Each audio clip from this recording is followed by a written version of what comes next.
Oke, kembali lagi di Chong Show bersama host kalian yang paling kece tentunya sama Richard Chong. Oke, jujur aja nih guys, gue hari ini merasa kurang sehat gitu kan. Tapi gak apa-apa lah. Gue ngomong cerita kayak gini tuh biar kalian juga jaga kesehatan kalian.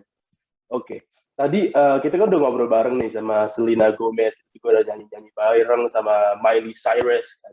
Nah, sekarang kayak biasa kita mau pergi ke segmen yang orang paling tunggu, yang paling informatif, yang terpelajar dan juga pasti seru banget yang kita bakal bawain, yaitu adalah Think Tank. Oke, buat episode kali ini di Think Tank kali ini kita datang lagi orang-orang dari Unpar nih, masuk dari Unpar yang ganteng-ganteng dan cantik-cantik. Jadi gue nggak tahu juga sih kenapa dapetnya Unpar mulu gitu kan. Tapi ya gue bersyukur aja masih ada bisa lagi yang datang. Jadi kayak ya udah kita langsung aja perkenalan diri dari mereka gitu kan. Oke, boleh coba dulu. Dari yang cowok, ayo. Yang cowok satu-satunya yang udah kayak Prince of Oman, yang banyak minyaknya. Ayo. Halo semuanya, kenalin nama gue Delvin Haidar, bisa dipanggil Delvin atau Kemal. Kenapa dipanggil Kemal? Aduh, sebenarnya itu ada filosofinya nih. Jadi banyak orang bilang tuh gue mirip Kemal Palevi. Jadi banyak panggil gue Kemal, gitu sih. Oh, betul. Gue bisa ngeliat resemblance-nya. Lu saudaraan mungkin? Oh enggak ada. Enggak ya? Silsilahnya enggak ada sih. Oh, emang kelihatan ganteng aja mungkin ya? Oke. Iya. Mantap, gue suka deh. Oke, mungkin langsung lanjut ke satu lagi ke cewek deh. Serah siapa aja deh. Oh, jangan serah deh. Tertabrak kan. Yang pakai kacamata tapi yang ketiga, kacamata. Yang nggak pakai kacamata kedua. Yang paling kiri. Lu kan nggak tahu di kiri gue di mana ya? Lupa gue. Bentar. Itu ya, lu yang lagi ketawa. Yang kacamata lagi ketawa, iya. Halo, kenalin gue Elizabeth, biasanya manggil Elis. Oh, oke. Halo Elis. Lanjut yang nggak pakai kacamata, kita selang-seling aja. Yang pakai nggak kacamata. Yang gue ada perasaan yang pernah muncul di show gue juga. Di show gue juga. Yang namanya Devi. Apa kenalan kalau gitu? Oke. Halo semuanya, salam kenal. Nah, nama gue Devni Andrea. Dan ya semoga kalian suka materi kita hari ini. Oke, thank you Devni. Satu lagi mungkin dari yang pakai kacamata, lu berdua beli sweet? Enggak lah, yang rambutnya rada dicat. Halo semuanya, nama gue Agnesia, biasa dipanggil Agnes atau enggak Age, terserah mau yang mana. Oke. Thank you Agnes. Habis itu ke yang pernah muncul di show gue juga. Nah, kan cuma satu. Ayo. Aku. Iya, lu. Iya. Halo, aku Teresa Aurel, dipanggil Aurel aja. Halo Aurel. Nah, last and not least, yang nggak pakai kacamata. Oh, hai. Namanya Ardel, boleh dipanggil Ardel. Hai kok. Oh ya, makasih deh. Oke. Jadi materi apa yang kalian pengen bawa di hari ini? Jadi, kali ini kita bakal bahas masalah food waste kok. Nah, sebelumnya gue mau ngasih tahu dulu kalau apa sih sebenarnya food waste ini dan kenapa kayak food waste ini masuk ke isu yang perlu dibahas gitu. Nah, food waste itu singkatnya kayak makanan yang kebuang di tingkat penyedia makanannya kayak di restoran atau di konsumennya. Nah, makanan ini bisa kebuangnya macam-macam gitu, bisa karena nggak memenuhi standar sortirnya, atau makanan yang udah kayak mau expire atau bahkan udah lewat expire, atau bisa juga kayak kita pesan makanan tapi nggak habis gitu. Nah, pada tahun 2020 itu kan gue sempat search gitu, itu total biaya buat 5 makanan di dunia itu sekitar 750 juta per tahunnya. Nah, kebayang nggak sih kayak padahal di tahun yang sama itu ternyata ada 690 juta orang di dunia yang sedang kelaparan. Jadi kayak gitu. Nah, sekarang kita bakal mau bahas ke fenomena ini yang di Cina. Karena kayak Cina kan negaranya maju, tapi ternyata dia juga negara keempat dengan tingkat food loss dan waste-nya sebesar 82,40 dari 100. Terus kan di Cina itu penduduknya sekitar 20% dari seluruh populasi dunia. Jadi food waste di Cina bisa berdampak ke global secara nggak langsung. Cuman untungnya pemerintah Cina itu udah fokus buat nanganin isu ini dari tahun 2013. Jadi kayak si Presiden Xi Jinping udah menyuarakan Clean Plate Campaign, cuman ini tuh pertama fokus ke pejabat yang suka bikin pesta mewah-mewah dan makanannya kayak kebuang gitu. Nah, pada tahun 2020, Presiden Xi Jinping udah mulai menyuarakan kembali kampanye ini, tapi kali ini udah fokus ke seluruh masyarakatnya. Jadi biar mereka udah bisa berkontribusi dengan mengubah pola hidupnya terkait makanan dan limbah. Selain itu, lewat TV pemerintah juga udah mulai mengkritik para content creator gitu yang suka bikin konten mukbang yang kayak makan banyak banget itu. Terus terakhir dari info yang aku dapet tuh kayak pemerintah Cina bikin undang-undang untuk mencegah limbah makanan, tepatnya pada kemarin 29 April 2021. Undang-undang ini tuh berisi kayak pertama melarang dan menghukum vlogger kalau nyebarin video mukbang di medsos, dan kalau masih ngelanggar juga mereka bakal didenda 100.000 yuan.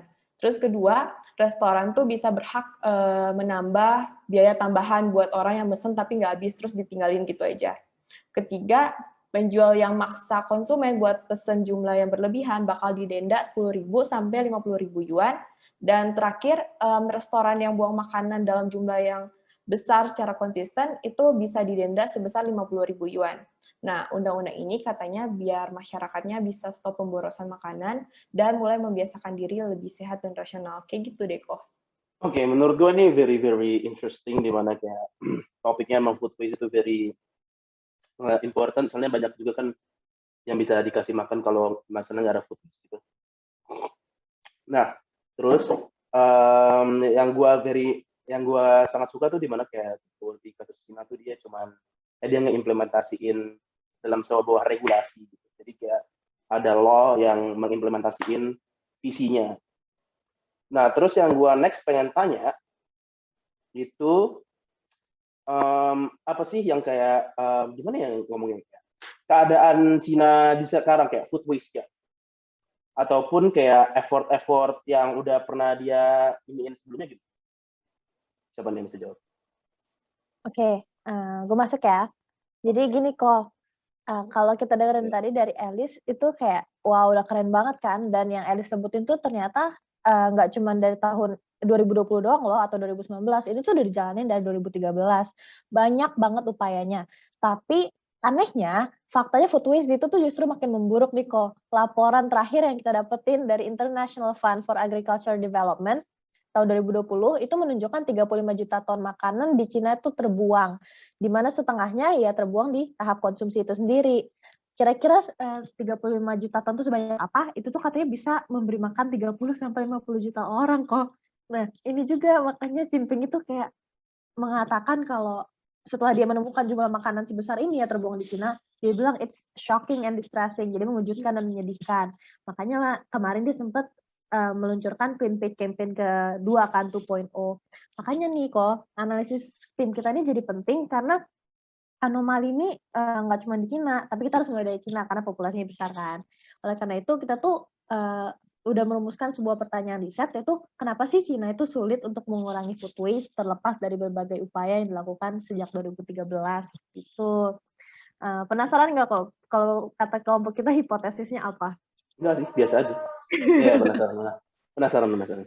Oke, jadi menurut kelompok kita, Cina itu sulit mengurangi food waste-nya karena 3 hal nih. 1, budaya dan etika masyarakatnya yang cenderung antroposentris.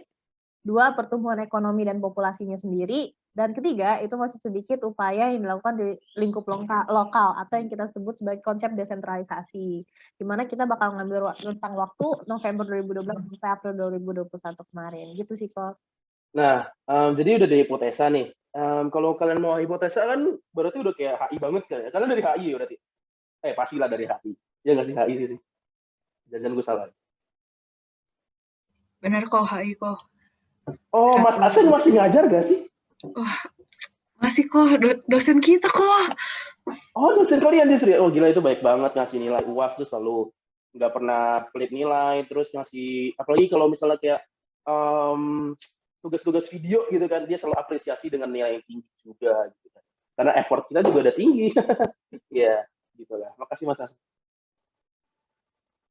Nah, sekarang gue mau nanya nih, kan udah mau ada hipotesis. Berarti kayak teori apa nih yang bakal kalian pakai buat menganalisa juga? Soalnya kan pasti ada analisa. Nah, oke, jadi gue bakal bantu jawab tentang teori. Nah, jadi itu untuk menganalisa kasus itu kita bakal pakai teori green theory. Tahu nggak kok apa itu green theory? Udah kebayang belum kira-kira? Pasti ada hubungannya sama lingkungan nggak sih? Sebenarnya green. Iya, benar. Jadi green theory itu dia sebenarnya teori atau juga sebenarnya masih paradigma sih dalam hubungan HI yang nyambungin paham ekologi yang berfokus sama isu lingkungan tuh disambungin sama isu politik negara-negara.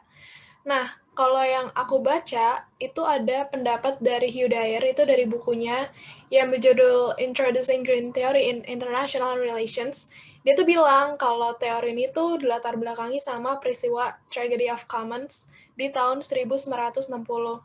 Jadinya tuh munculin asumsi kalau manusia itu cuma mentingin diri sendiri, atau kalau kita sebutnya tuh sebagai anthropocentrisme. Jadi manusia tuh bakal lebih sering untuk mengeksploitasi sumber daya alam tanpa mikirin keberlangsungan hidup di masa depan nanti. Nah, teori ini tuh juga dia punya 3 asumsi dasar sebenarnya, dan aku bakal jelasin salah satu. Jadi yang pertama itu ada yang namanya ekosentrisme, di mana teori ini tuh bertolak belakang sama antroposentris yang berpusat pada manusia, kayak yang aku udah singgung sebelumnya.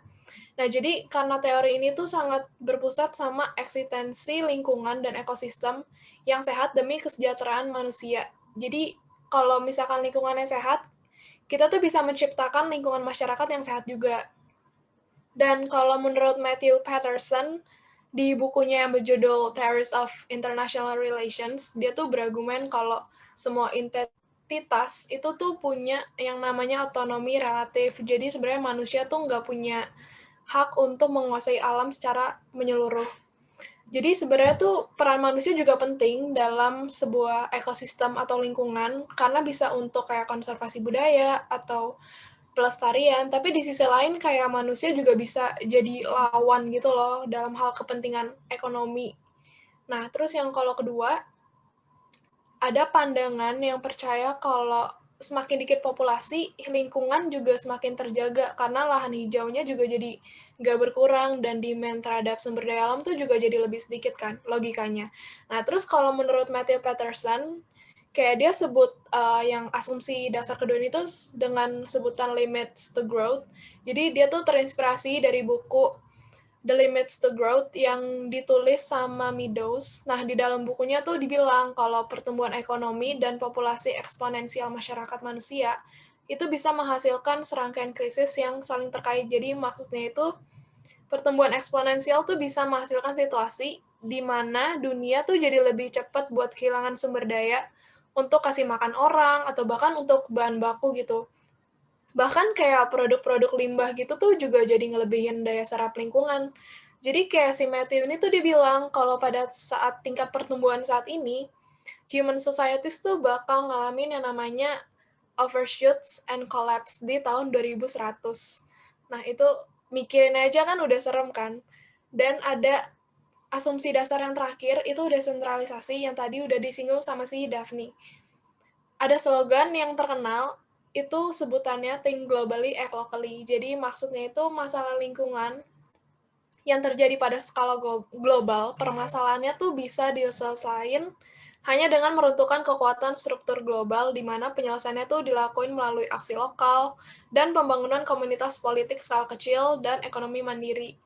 Dan kalau menurut John Drake, keuntungan dari adanya desentralisasi ini tuh kayak komunitas yang skala kecil itu bakal lebih bergantung kan sama jasa pendukung lingkungan yang dekat sama mereka. Jadi otomatis kayak mereka tuh bakal lebih responsif sama gangguan di lingkungan tersebut.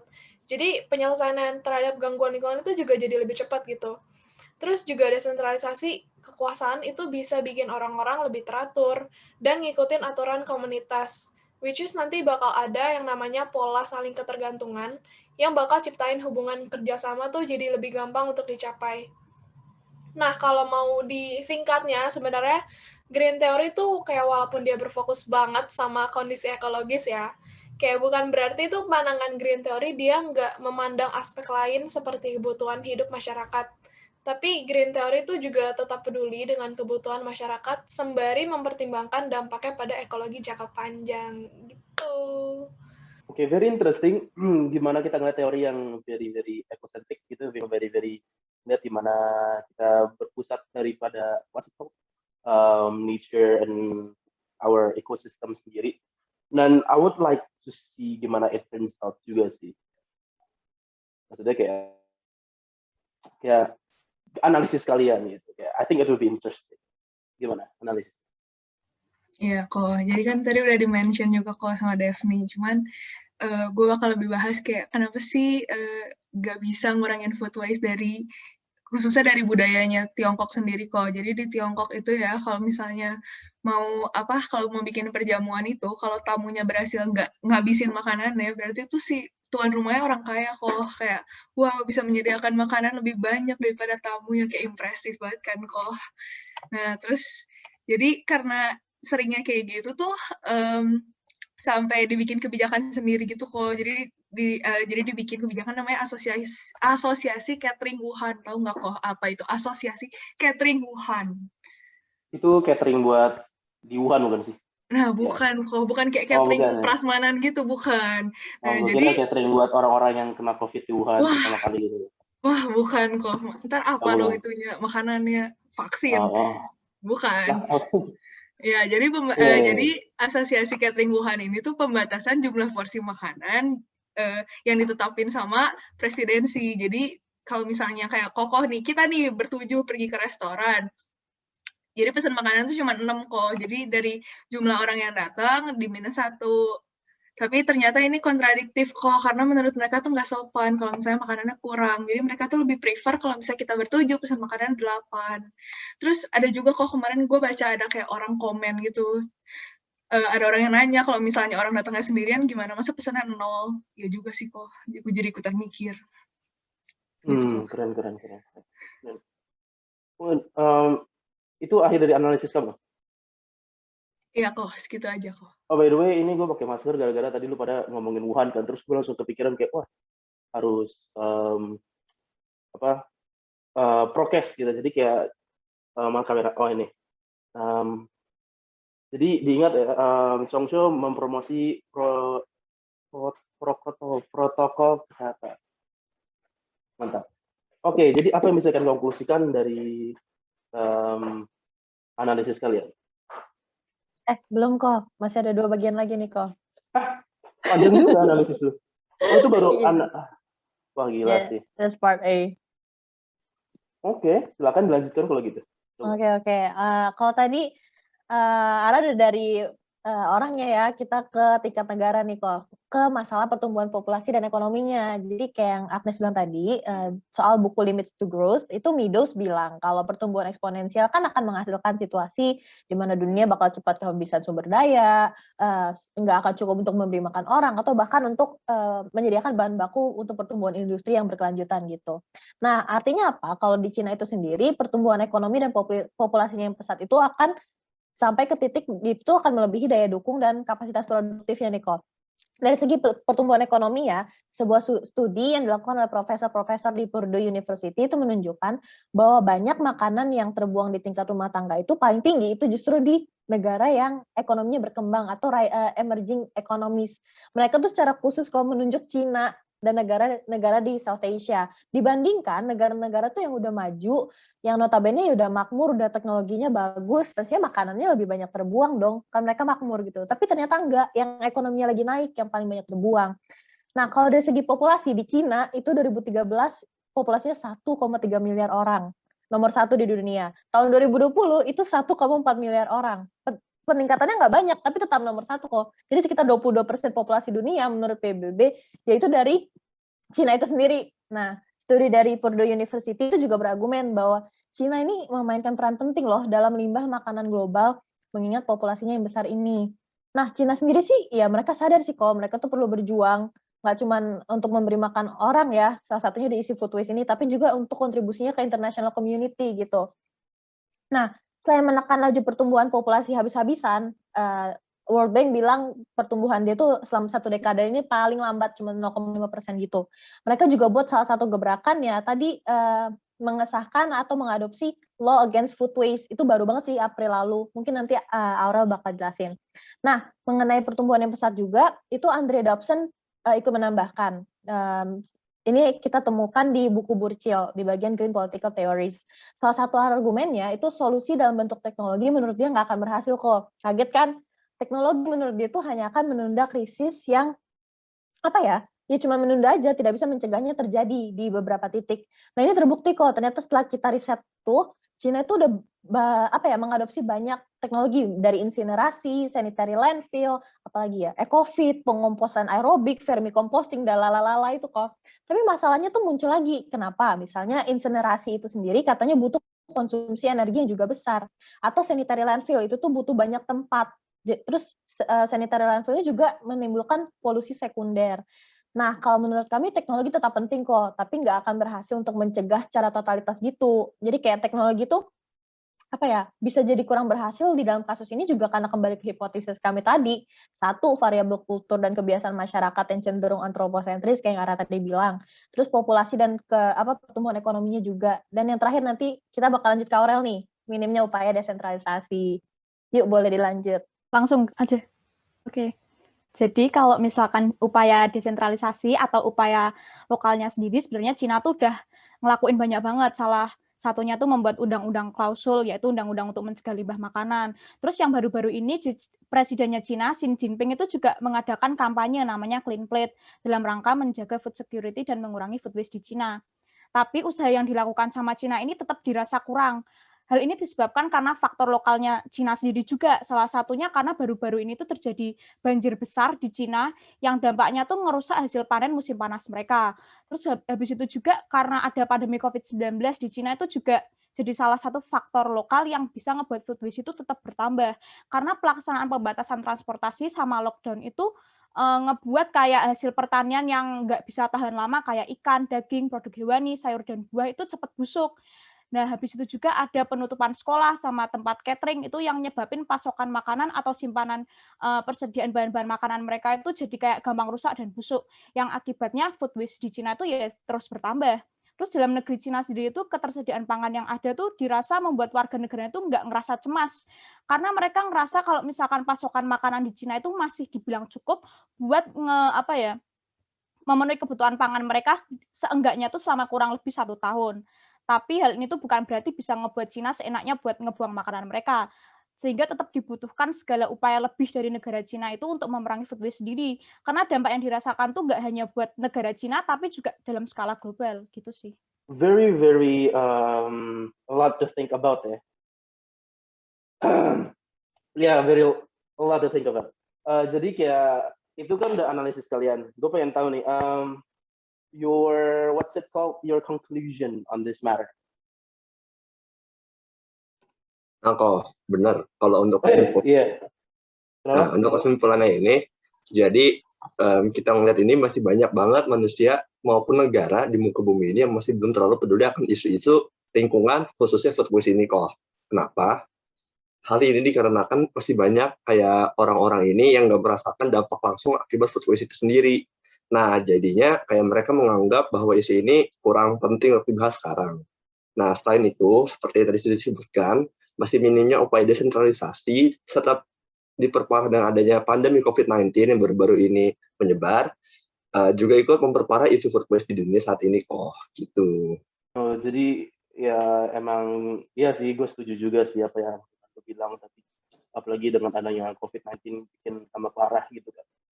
Yeah. Jadi last thing I want to ask though, itu what do you think we as like regular people should do to help? Apa yang sih kita harus kita lakukan gitu? Ya, what can we help? Or kayak solusinya gimana sih? Coba siapa yang mau? Dan apa gue pilih? Oke, Daphne. Oke. Gue mungkin mulai dari tingkat paling atas ya. Kalau dari internasionalnya, ya pasti negara harus sudah mulai sadar untuk ikut dalam gerakan-gerakan di skala internasional. Cina sendiri sih udah mulai ikut. Tahun-tahun ini dia mulai banyak berpartisipasi, ikut bareng UNEP dan sebagainya. Itu untuk skala internasionalnya. Kalau di negaranya ya pasti butuh suatu regulasi yang enforce gitu. Nggak cuman sebuah campaign yang ya terserah kamu mau ikutin apa enggak, tapi juga harus yang mengikat, yang binding gitu. Karena kan akhirnya ujungnya juga tugas negara untuk kayak impose peraturan-peraturan seperti ini. Mungkin di tingkat individu teman-teman bisa lanjutin. Mungkin gue mau nambahin dari Daphne. Kalau di tingkat individu sih sebenarnya berarti kan dari diri kita masing-masing kan. Dan sebenarnya kalau kita ngelihat situasi sekarang, which is kayak kita lagi ada di pandemi, terus juga di Indonesia kan lagi lockdown, khususnya kayak kalau di wilayah kalian kayak lagi lockdown, berarti kan kayak kalian nggak bisa keluar, nggak bisa beli makan atau apa, jadi kayak of course kalian bakal beli kayak makanan tuh yang cepat saji, jadi atau enggak bahkan makan makanan yang kayak makanan kalengan gitu ya, yang kayak frozen food, jadi kayak lebih tahan lama kan untuk habis. Jadi kayak kalau sayur-sayuran segar atau yang kayak daging-daging itu juga bakal kebuang nantinya.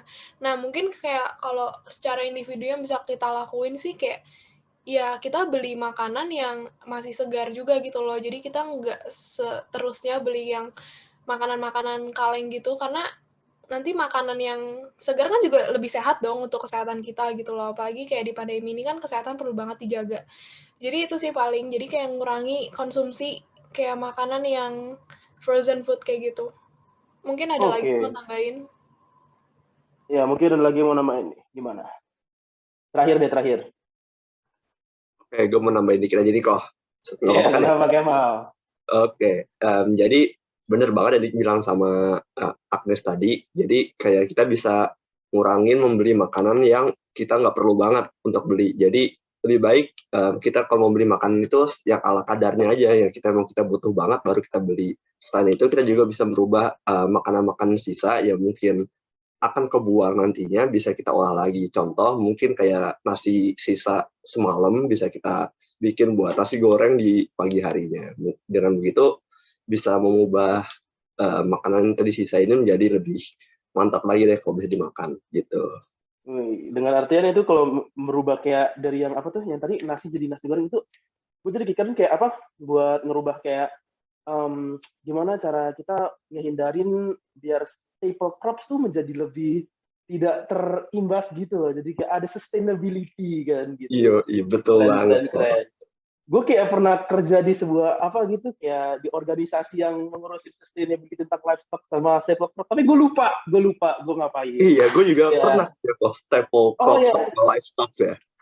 Oh iya. Oke, kalau gitu mungkin dari take away yang kita bisa ambil dari hari ini guys, emang semuanya berujung ke imbasan gede kan secara global, tapi semuanya tuh berawal dari kita sendiri. Gimana kita harus berubah sikap kita buat menghandle food waste ini, yaitu dengan makan seadanya gitu kan. Contohnya saya makan apa adanya. Ya. Gue udah pesan 4 bakpao man. Ya, belum gue makan, tapi bakal gue makan. Tenang aja. Kita tuh dengan PBG yang teman-teman pakai, itu juga berarti kita mensupport clean plate gitu kan. Jadi kita emang mau benar-benar mengkampanyekan gimana clean plate itu bisa terjadi di seluruh dunia. Baiklah, itu aja buat hari ini mungkin ya guys. Terima kasih banget udah datang.